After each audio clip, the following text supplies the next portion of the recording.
Hermanos, muy feliz sábado. Bueno, como René les comentó, yo soy Nicolás Bertoa, vengo de la Iglesia Córdoba Centro, allí en Córdoba Capital. Les quiero agradecer la invitación porque para mí siempre es un placer hablar de nuestro amigo Jesús. Ya me tocó el corazón desde que estoy ahí sentado porque el himno que tocaron recién es mi himno favorito. Así que fue muy movilizante escucharlo ahora. Me gusta mucho lo que tienen escrito aquí, háblame de Jesús, que es justamente de lo que quiero que hablemos esta mañana. El título del sermón se llama Testificación. Y los textos disparadores que vamos a leer son dos, para empezar a hablar de este tema. El primero de ellos está en Primera de Juan, la primera carta del discípulo amado, el capítulo 1, los versículos 1 y el 3.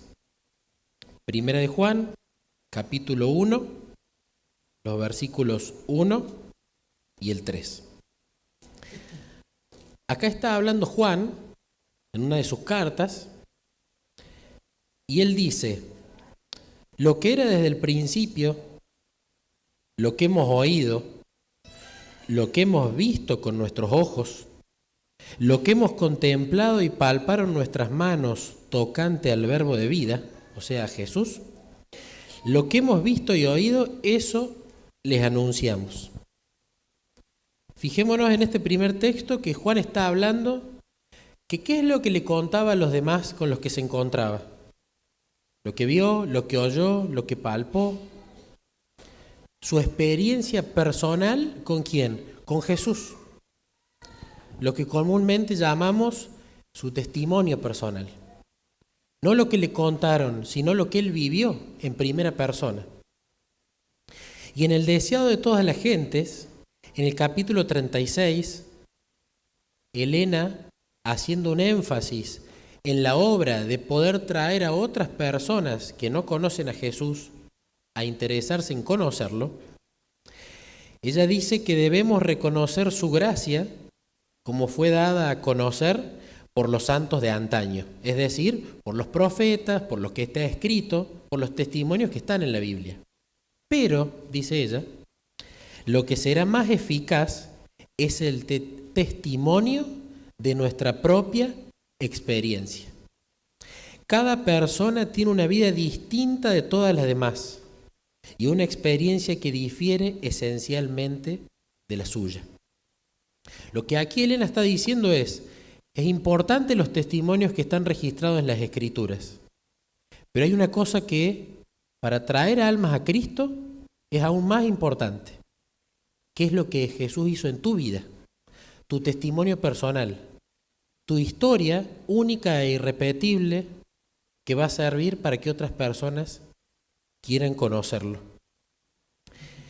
¿Qué es lo que Jesús les decía que hagan a las personas que se acercaban a él, a los que sanaba? Tenemos, por ejemplo, el endemoniado de Gadara. En algunos evangelios dice que eran dos, en otros que era uno, que está en Lucas 8, Mateo 8 y Marcos 5. Jesús desembarca en Gadara con sus discípulos, el endemoniado sale a su encuentro. El endemoniado era básicamente el loco del pueblo. Era un hombre al que la gente le tenía miedo, hacía mucho tiempo que estaba así, lo ataban, le ponían grilletes, los rompía igual y Jesús lo libera. Los discípulos se espantaron y se fueron, pero Jesús se queda y lo libera. El endemoniado de Gadara, ahora todo sucio, lastimado, pero con una mente totalmente cambiada por el milagro que hizo Jesús, él quería seguirlo a Jesús. No dilató el querer ser un discípulo ni un segundo. Pero Jesús le dijo que no. ¿Por qué?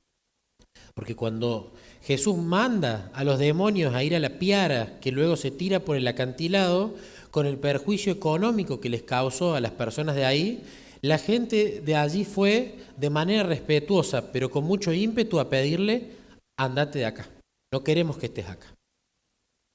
Entonces Jesús, ¿qué le dijo al endemoniado de Gadara? ¿Que vaya a dar estudios bíblicos de la Torá? No.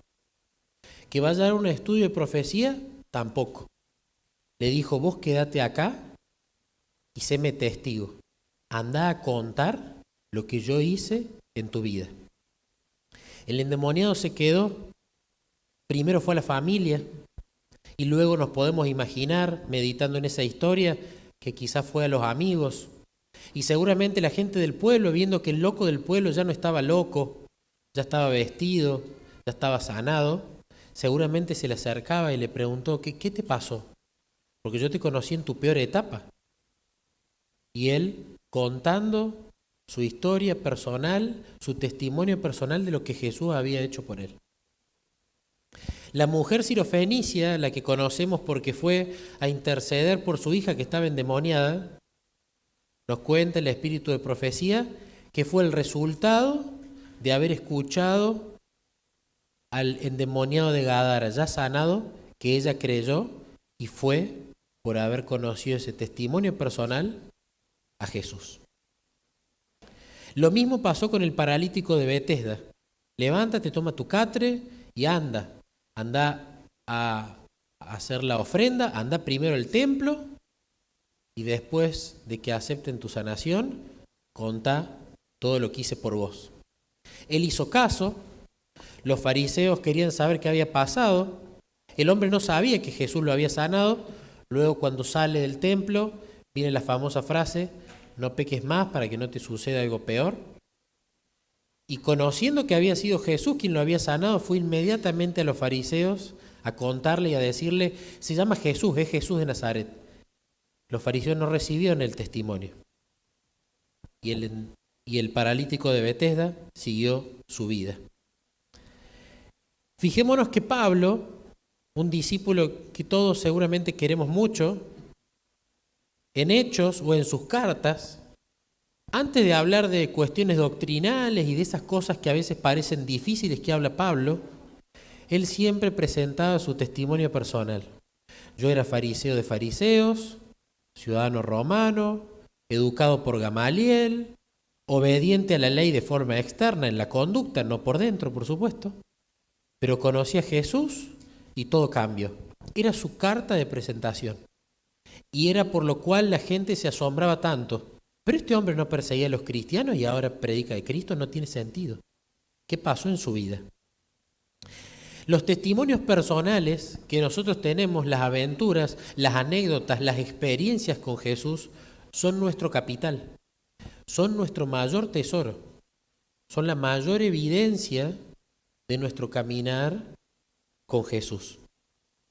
Fijémonos de nuevo, Jesús nos enviaba a dar el estudio bíblico, Jesús nos enviaba a dar el estudio de profecía, lo cual no deja de ser importante a su momento.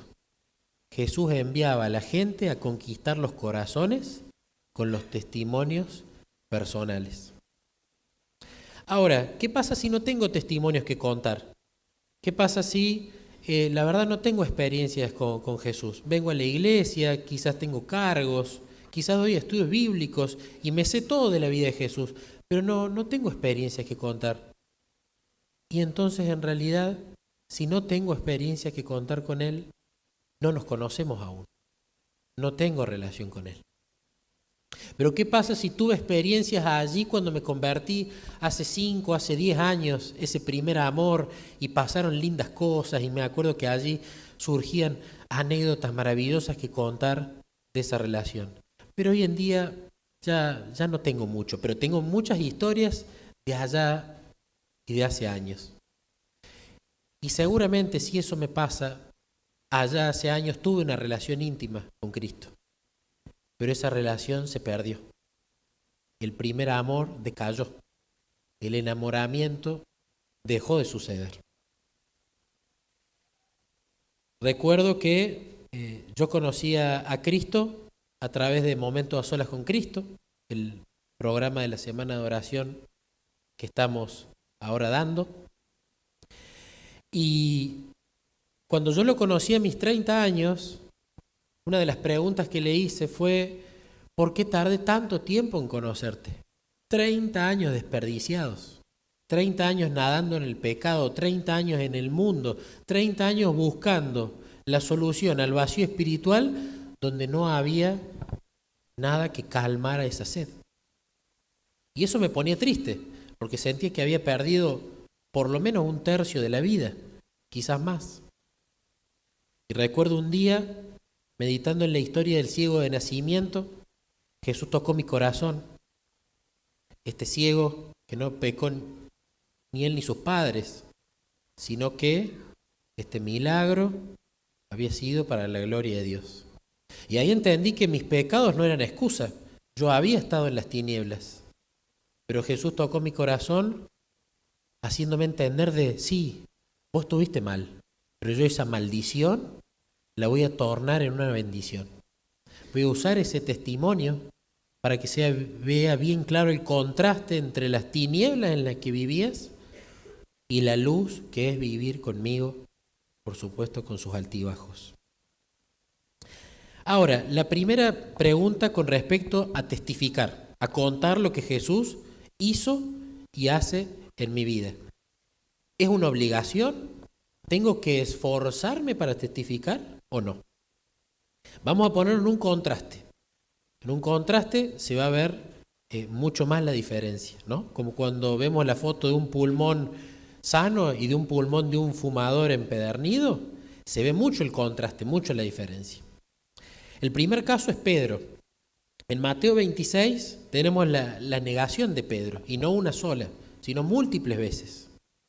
De hecho, cuando Jesús les dice que todos lo iban a abandonar, Pedro primero se puso en la lista y dijo, por más que todos te abandonen, yo no te voy a dejar.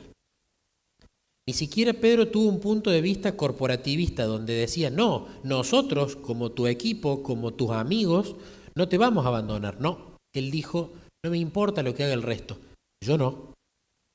Ese exceso de confianza propia.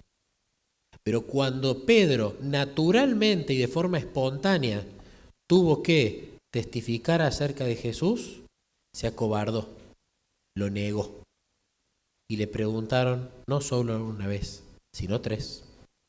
Lo negó 3 veces a su amigo. Tuvo 3 oportunidades. El esfuerzo que él iba a tener que hacer era para testificar acerca de Cristo. Su voluntad naturalmente era negarlo. Ahora vamos a ver el otro contraste, un mártir. La palabra mártir en el griego tiene la misma raíz que la palabra testigo, que la palabra testimonio, que la palabra testificar.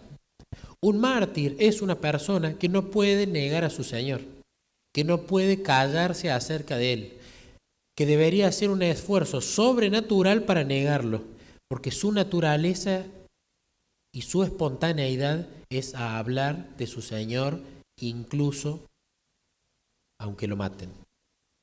El contraste es grande. El conflicto de los siglos nos dice que el primer impulso, no el único, ni el mejor, ni el cuarto, el primer impulso del corazón regenerado es el de traer a otros también al Salvador. Los que han experimentado el poder de la gracia de Cristo tienen una historia que contar, la historia de lo que Jesús hizo en sus vidas. Tan pronto como uno acude a Cristo, nace en el corazón un vivo deseo de hacer saber a otros cuán precioso amigo encontró en Jesús, el camino a Cristo. Entonces, si la testificación no me es natural, es porque algo está fallando en mi relación personal.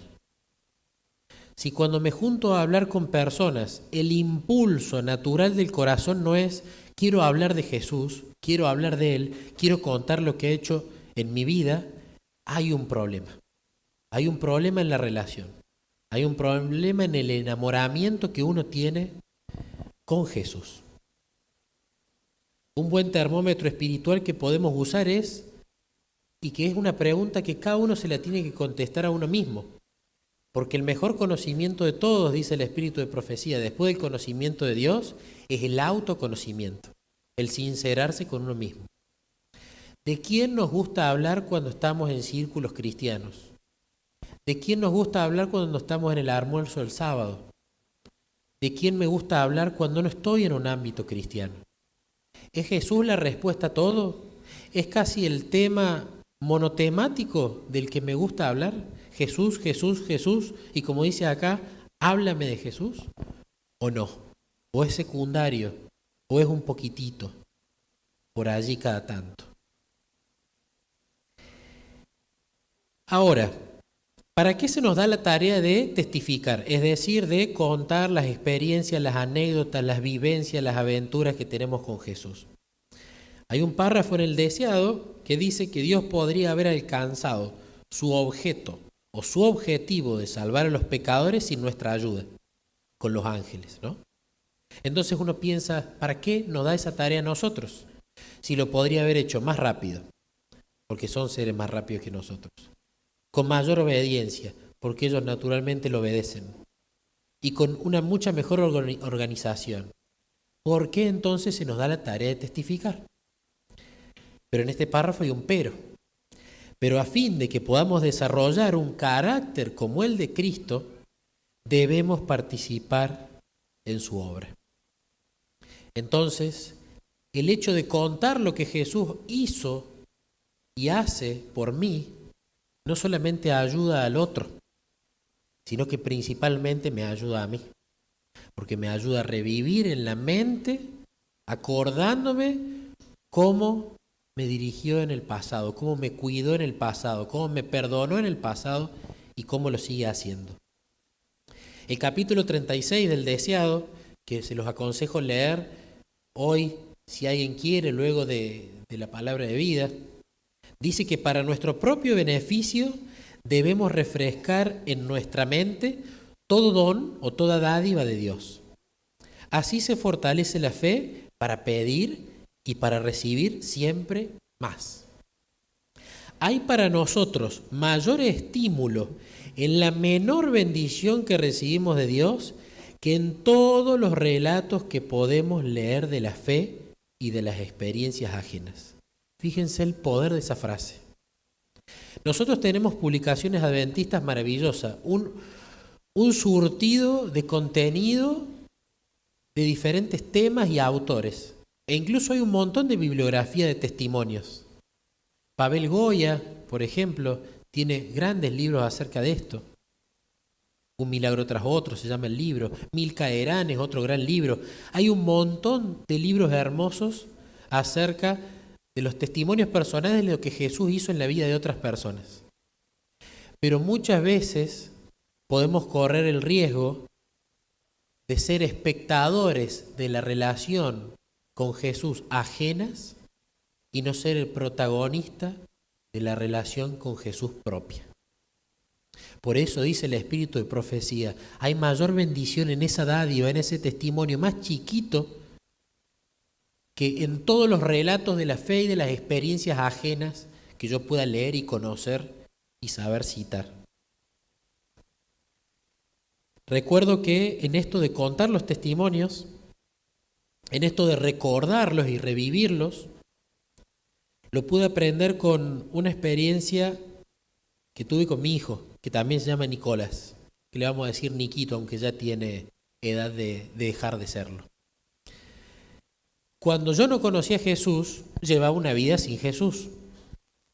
Y en el colegio primario lo habíamos puesto a Nico en un colegio con una muy buena enseñanza, pero un colegio católico.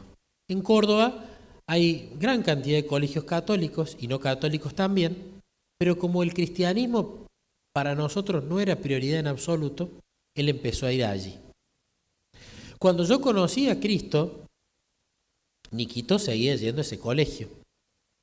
Y al enseñarle las verdades, al enseñarle a orar, al ir estudiando la Biblia, papá e hijo, Nico empezó a ver que el rezarle a la Virgen no estaba bien, porque además no pasaba nada. Y empezó a disgustarse con las enseñanzas del colegio. Papá venía y me decía, nos hacen todo el día rezarle al ídolo que hay en el patio. Y yo le decía, bueno, vos no digas nada, vos respetá lo que ellos creen. Pero empezó a haber esa controversia dentro de él. Ahora, con la mamá estábamos separados. Yo no podía agarrar y decir, bueno, saco a mi hijo del colegio y ahora empieza a ir a este colegio. Porque Dios es un Dios de amor Y el amor no obliga, el amor no violenta, el amor no pasa por encima. Pero tenía el recurso más importante de todos, la oración. Y empecé a orar por eso. La mamá no quería cambiarlo de colegio. Empezaron a aparecer situaciones de bullying y Nico ya le empezaba a pasar mal. Y las autoridades del colegio no nos llevaban el apunte. Entonces allí el clamor aumentó. Jesús, quiero cambiarlo de colegio. Estoy desesperado por este asunto. Hasta que un día, donde estaba clamando y llorando por este asunto, me escribe la mamá de Niquito por celular. Quiero que lo cambiemos ya de este colegio, me dice. A lo cual ya empezó mi sonrisa. Pero muchas veces cuando Dios empieza a dirigir, uno empieza como Moisés a poner los peros.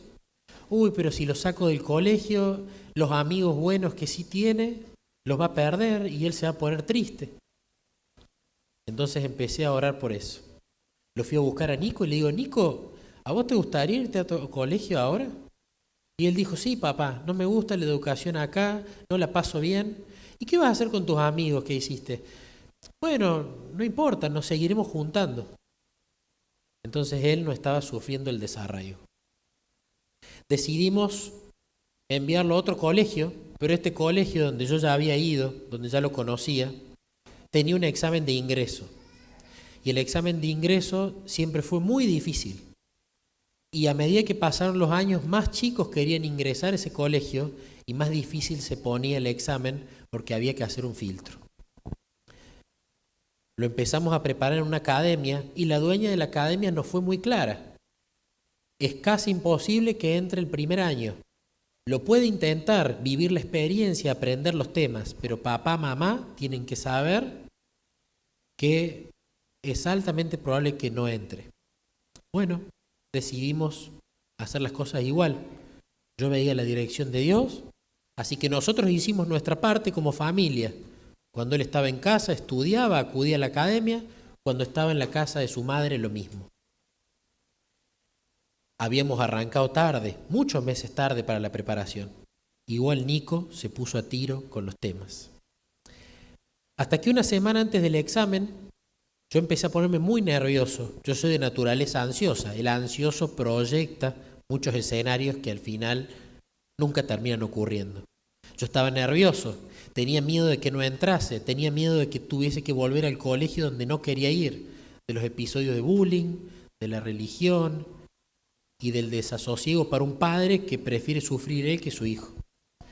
Fui a la cochera, me encerré, empecé a clamar a Dios, fui trabajado y cansado a reclamar la promesa, que tengo miedo, que hicimos todo de nuestra parte, que te pido que finalmente pueda entrar al colegio. Derramé mi alma al frente de Jesús, me levanté en paz y cuando me levanto de orar me suena el teléfono. Me escribía la dueña de la academia. Me decía, papá, quiero que te quedes tranquilo, no estés nervioso, porque Niquito está muy bien preparado y desde mi punto de vista seguro que va a entrar. Arriba y ánimo. Y cuando recibí esa respuesta, sabía que Jesús la había conducido para traer paz a mi alma. Entonces, ¿qué hice el día del examen? Examen largo, examen de 4 o 5 horas. Los padres estábamos en una mesa, todos nerviosos. Yo me fui a caminar y a recordar cada uno de los testimonios y de las migajas que Jesús fue plantando para ir mostrando su dirección. Recordando, como dice aquí, todo don de Dios en nuestra mente. Y estuve tranquilo.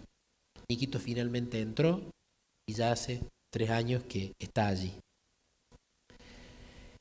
No tenemos nada que temer del futuro a menos que olvidemos la manera en que el Señor nos ha conducido y lo que nos ha enseñado en nuestra historia pasada, dice el Espíritu de Profecía.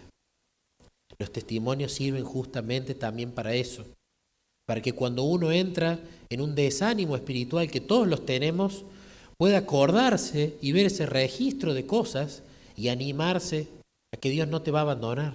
No te abandonó, no te va a abandonar y no te abandonará. El único que sí lo podés abandonar sos vos, soy yo.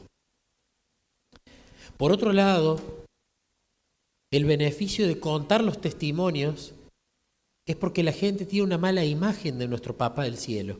En general todo el mundo cree que hay una inteligencia, todo el mundo cree que al menos acá hay un mundo de orden. Hasta el más agnóstico o ateo de todo ve orden en la naturaleza.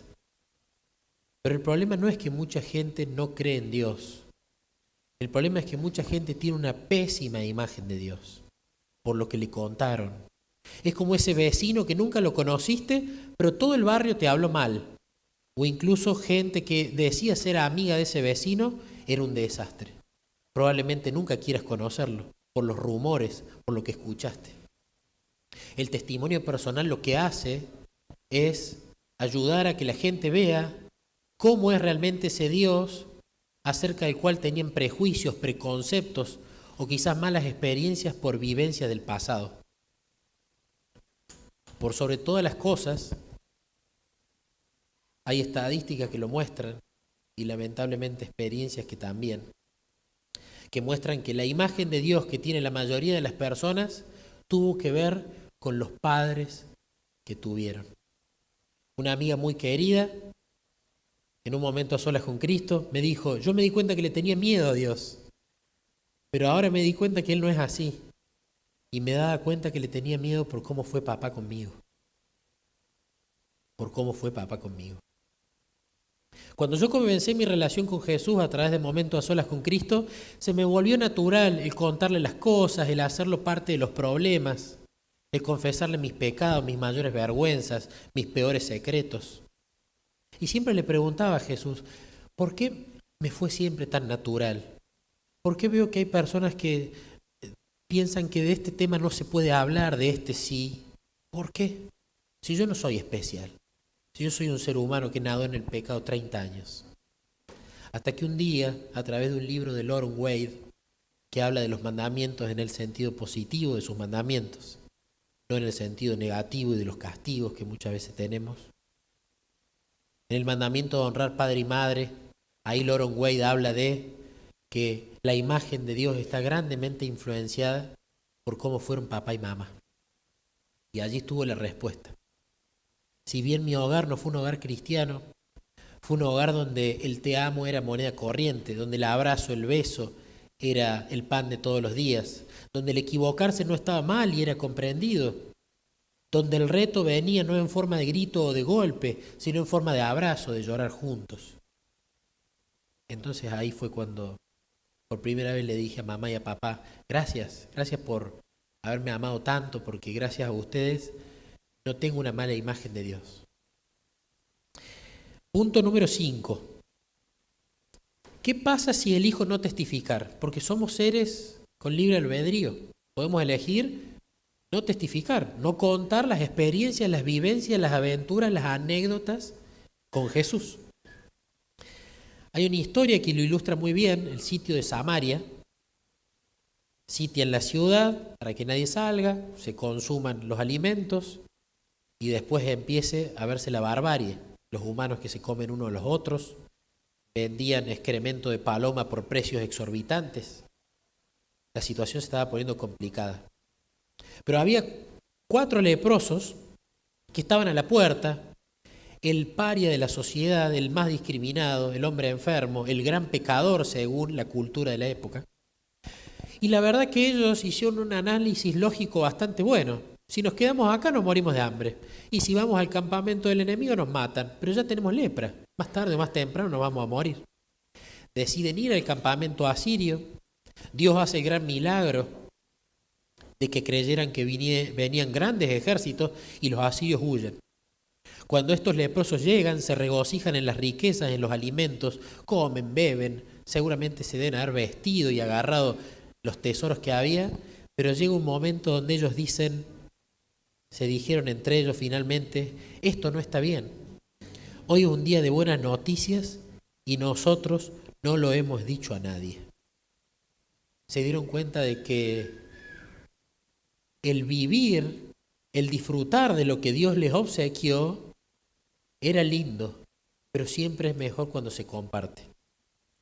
Elena dice en Review and Herald del 22 de agosto de 1899 que la gracia de Dios no permanecerá mucho tiempo en el alma de aquel que, habiendo tenido grandes privilegios y oportunidades, permanece en silencio. Tal persona descubrirá pronto que no tiene nada que contar.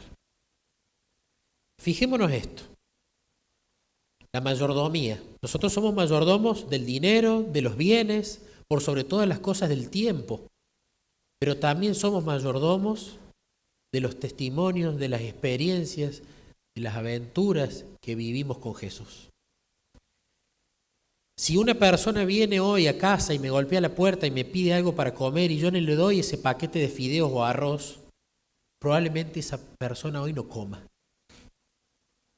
Y si hoy viene una persona que no conoce a Cristo o que tiene una mala imagen de Él o que yo tengo un testimonio personal que va calcado como un molde con respecto a la situación que esta persona está pasando y yo no se lo cuento, probablemente no estoy dejando que esa persona hoy se lleve ese alimento espiritual, ese alivio para su mente, para su alma.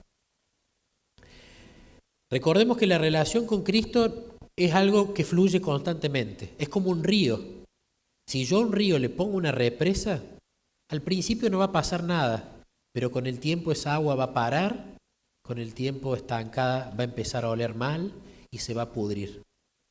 Lo mismo pasa en el ciclo interminable e infinito de la relación con Cristo. Me relaciono con Él a través de la oración, a través de la meditación de sus escrituras, del estudio. Con esa relación surgen los testimonios, cuento esos testimonios y me sigo relacionando. No corto nunca el ciclo. Si simplemente me vuelvo un ermitaño que estudia y que ora, pronto lo voy a dejar de hacer. Si los testimonios que tengo para contar no los comparto, pronto voy a dejar de tenerlos. Porque Dios nos da no para almacenar, sino para disfrutar y para compartir. Ahora, el punto importante. ¿Hay un solo método para testificar? Ya hemos visto la importancia de la testificación, hemos visto que debe ser natural, hemos visto que es parte de una relación íntima y viva con Cristo. Pero hay un solo método para testificar. Todos tienen que ser capaces de pararse al frente, como estoy yo acá, y a hablar ante la gente sin timidez, sin molestia. No. El método de testificación depende mucho de la personalidad. El endemoniado gadareno lo hizo de forma oral. Fue y contó a su familia, a sus amistades, al barrio, al pueblo.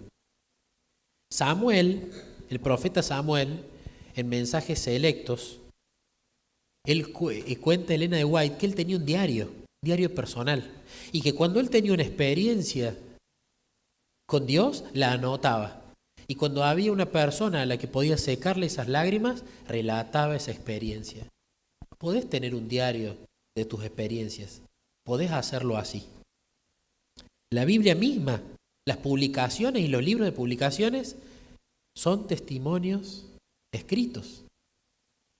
A su vez hay audios, hay videos, hay podcasts. Vos tenés que encontrar, de acuerdo a tu personalidad, el método que va con ella. En mi caso, cuando yo comencé a caminar con Jesús y empezaron a pasar estas experiencias, mi amigo Daniel, un adventista de toda la vida, pero quien empezó a tener una relación íntima con Cristo cuando conoció Momentos a Solas con Cristo, que fue quien me llevó a conocer a Jesús a través de Momentos a Solas con Cristo y luego a la iglesia, Daniel era mi primer receptáculo de mis testimonios. Le grababa audios por WhatsApp y se los contaba a él. Después él me agregó un grupo y empecé a contar los testimonios en los grupos de WhatsApp. Pero había un problema. Los audios desde WhatsApp tienen una estampa de tiempo. Luego de determinado tiempo, esos audios caducan y ya no son más accesibles, se pierden. Y yo no quería que pase eso. Entonces le decía a Jesús, bueno, los voy a escribir. Pero en mi caso, al escribirlos, en mi caso personal, la emoción que sentía de las experiencias me costaba plasmarla en el escrito. Y a su vez, el tenerlo escrito, me era difícil compartirlo. Entonces ya me había enojado, me había puesto chinchudo y le había dicho a Jesús, Jesús, ¿cómo puedo hacer para que todos los testimonios queden ordenaditos, con numerito como a mí me gusta, un título, y que a su vez yo pueda escucharlos, pero además los pueda compartir fácil con los demás? Y que sea como una botella que uno tira al mar con un mensaje y que llegue a quien tiene que llegar. Oré por eso. A la semana aproximadamente me escribe un hermano de la iglesia y me dice: estuve pensando, Nicolás, vos que tenés testimonios que los compartís, ¿por qué no te haces un podcast? En el podcast podés ponerlos por orden, con numerito, con un título. Él prácticamente estaba describiendo lo mismo por lo cual yo había orado. Y allí empecé a armar un podcast, empecé a subirlos con audio y empecé a simplemente dejar que queden ahí. Y le pedí a Jesús que el que tenga que llegar a ese podcast llegue. Esa ya era tarea de él. Llegó un momento donde tenía la duda de si alguien estaba siendo nutrido por los testimonios personales, si alguien había conocido a Jesús o había vuelto a Jesús por haber escuchado los testimonios. Quería saberlo, no por una cuestión de vanidad, sino por una cuestión de contentamiento, a ver si eso estaba siendo útil. Y cuando le hice esa pregunta a Jesús, al poco tiempo me llegó un mensaje privado al podcast de un chico llamado Ebert, de México. Me pidió mi teléfono. Ebert me contó su historia. Me contó que su abuelo lo había conducido a la iglesia adventista y él en la iglesia adventista se había bautizado. En la iglesia adventista daba estudios bíblicos, escuela sabática, explicaba profecía, tenía cargos, hacía todo en la iglesia adventista. Pero la terminó abandonando, la terminó dejando. Y estaba sintiendo en su vida el llamado del Espíritu nuevamente: vení, volvé, te estoy esperando, hijo. Te estoy esperando. Y Ebert sintió en su corazón buscar en este podcast a alguien que hable de Jesús. Y encontró el podcast que yo había hecho. Y empezó a escuchar y por eso me contactó. Y él me dijo: veo que hablas mucho acerca de momentos a solas con Cristo. ¿Qué es eso? Y allí en pandemia él pudo participar de uno y se dio cuenta que el problema de él había sido que había trabajado en la obra del Señor, pero que no conocía al Señor de la obra, que no tenía relación con Él, que no pasaban tiempo juntos y que por eso se había apartado. Ahora había entendido. Con Ebert, él empieza a tener un revivamiento en su vida espiritual. Su esposa empieza a tomar estudios bíblicos, se casó. Y con él tuvimos en contacto mucho tiempo. Y de repente estaba muy feliz porque él iba a ser papá. Después perdimos el contacto naturalmente, nos dejamos de hablar tanto. Pero una vez en mis tiempos a solas, en mi momento de oración, constantemente el nombre de Ebert venía a mi mente. Ora por Ebert, ora por Ebert, ora por Ebert. Entonces, bueno, pedí el Espíritu Santo para él, su familia, oraba. Pero fue tan recurrente y tantos días que un día dije: bueno, le voy a escribir a ver cómo está, no voy a solamente orar.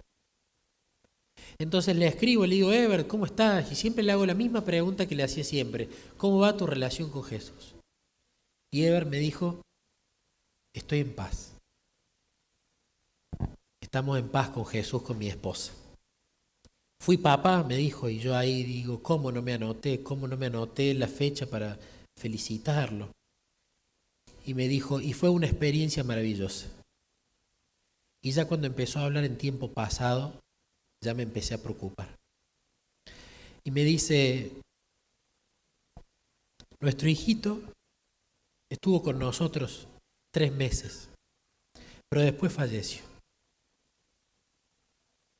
No estoy enojado con Dios, Nicolás, me dice.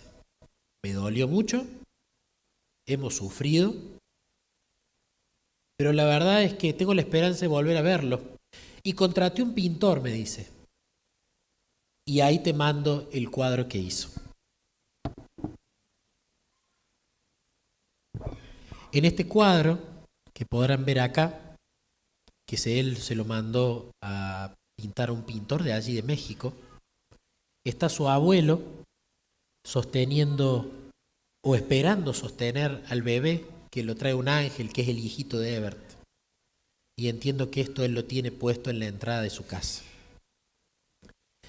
Cualquier persona con un corazón no regenerado, no convertido, probablemente le hubiera insultado a Dios, le hubiese echado la culpa. ¿Para qué me haces padre si me lo sacás ya?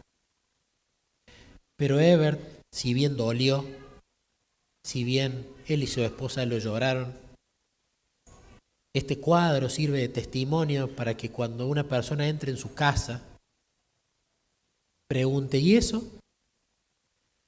Y ese va a ser el día cuando Jesús venga y yo vea a mi abuelo y vea a mi hijo. Y él pueda así, con el testimonio personal, que sea el anzuelo para que esa persona diga, quiero conocer ese Dios, y después venga, por supuesto, todo el resto. La doctrina, la iglesia, los cargos, etc. Pero primero, la relación con Cristo. Daniel conoció a Jesús íntimamente a través de momentos a solas con Cristo. Él me llevó a Jesús a través de los momentos a solas con Cristo. El anzuelo que usó Jesús para Ebert a través de los testimonios fue llevarlo a momentos a solas con Cristo. Y a su vez esa bendición se derramó luego en mi hermano y luego en mi cuñada. Como última reflexión, Dios es un Dios de equilibrios. Tener testimonios personales, tener experiencias, no quiere decir que se deja la Biblia de lado y se deja la iglesia de lado. Si yo simplemente busco experiencias, más tarde o más temprano voy a terminar en el misticismo. Pero si yo únicamente estoy en la lectura, en el estudio de la Biblia por mero conocimiento, voy a terminar en una ceremonia fría como los fariseos.